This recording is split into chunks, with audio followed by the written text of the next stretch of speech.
कानपुर में 8 पुलिसकर्मियों की हत्या के बाद से फरार चल रहे विकास दुबे के करीबी साथी अमर दुबे को हमीरपुर में मारा गया है। यूपी के अपर पुलिस महानिदेशक प्रशांत कुमार ने बताया कि आज सुबह हमीरपुर मौदाहा थाना क्षेत्र में एसटीएफ उत्तर प्रदेश एवं स्थानीय पुलिस से मुठभेड़ में विकास दुबे गैंग का शातिर अपराधी अमर दुबे मार गिराया गया है।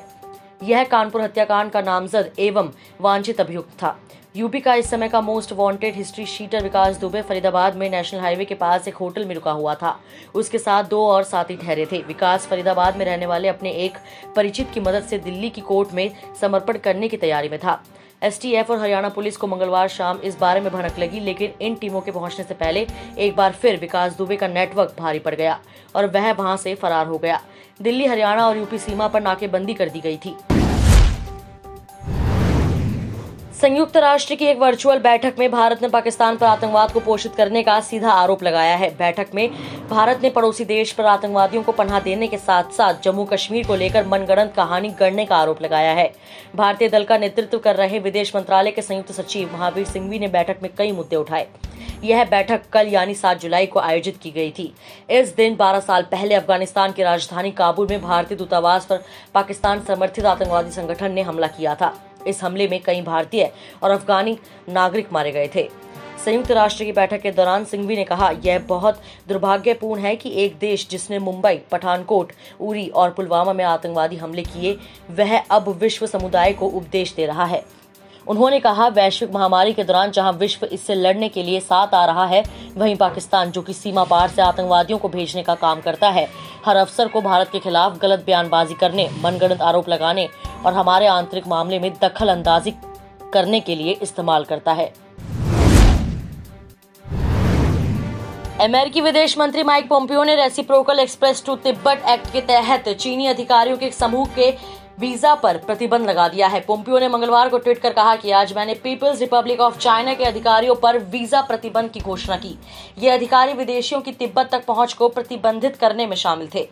पोम्पियो ने कहा कि चीन अमेरिकी राजनयिकों और अन्य अधिकारियों, पत्रकारों और पर्यटकों द्वारा तिब्बती स्वायत्त क्षेत्र, अन्य तिब्बती क्षेत्रों की यात्रा में लगातार बाधा डाल रहा है, जबकि चीनी अधिकारियों और अन्य नागरिकों को संयुक्त राज्य अमेरिका तक आने की पूरी छूट थी। पोम्पियो ने कहा कि अमेरिका चीनी सरकार और चीनी कम्युनिस्ट पार्टी के अधिकारियों के वीजा पर प्रतिबंधों की घोषणा कर रहा है, जो तिब्बती क्षेत्रों में विदेशियों के लिए पहुंच से संबंधित नीतियों के निर्माण या निष्पादन में काफी हद तक शामिल है। उन्होंने कहा कि स्थानीय स्थिरता के लिए तिब्बती क्षेत्रों में पहुंचना बहुत महत्वपूर्ण है, क्योंकि वहां चीनी मानव अधिकारों का हनन होता है। साथ ही साथ एशिया की प्रमुख नदियों के हेडवाटर्स के पास पर्यावरणीय शरण को रोकने में चीन असफल भी है। राष्ट्रवादी कांग्रेस पार्टी प्रमुख शरद पवार ने मंगलवार को कहा कि वह प्रधानमंत्री नरेंद्र मोदी के लद्दाख दौरे को लेकर आश्चर्यचकित नहीं थे और याद दिलाए कि 1962 के युद्ध के बाद तत्कालीन प्रधानमंत्री जवाहरलाल नेहरू और तत्कालीन रक्षा मंत्री यशवंतराव चौहान ने सीमा क्षेत्र का दौरा किया था। पुणे में एक प्रेस कॉन्फ्रेंस के दौरान शरद पवार ने कहा कि जब वह 1993 में रक्षा मंत्री थे, तब वह चीन गए थे और एक समझौते पर हस्ताक्षर किए गए थे, जिसके बाद दोनों पक्ष के सैनिक पीछे हटे थे।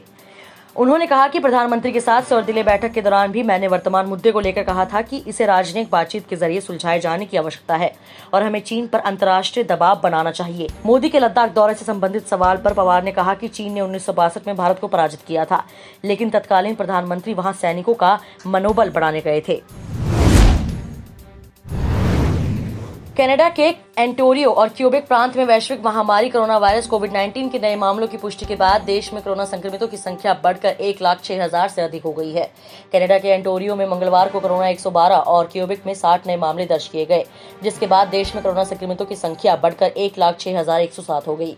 देश में 15 और संक्रमित लोगों की मौत के बाद मरने वालों की संख्या भी बढ़कर 8,708 हो गई। कोरोना महामारी के अधिक मामले क्यूबेक में दर्ज किए गए हैं, जहां अब तक 55,997 लोग संक्रमित हुए हैं और 5,590 लोगों की मौत हो चुकी है। क्यूबेक के बाद एंटोरियो कोरोना से दूसरा सबसे प्रभावित क्षेत्र है।